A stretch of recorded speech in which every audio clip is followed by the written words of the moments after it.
саламатсызбы биздин YouTube каналы көрүүчүлөрү? Ушундай машиналар туруп алышат, троллейбус келип токтойм десе, ушундай тротуардын жанына келейин десе машиналар турат. Ошон үчүн аркы жол жакка туруп токтошот. Ушундай нерселер кандай болуп калат?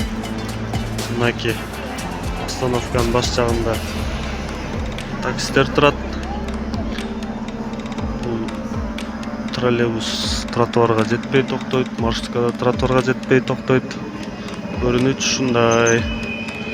Ушунуга ким жооп берет? Ким жоопко маршрутка менен троллейбус тартат? Ким таксилерди жоопко тартат? Качанга чейин ушинтип жүрө беребиз.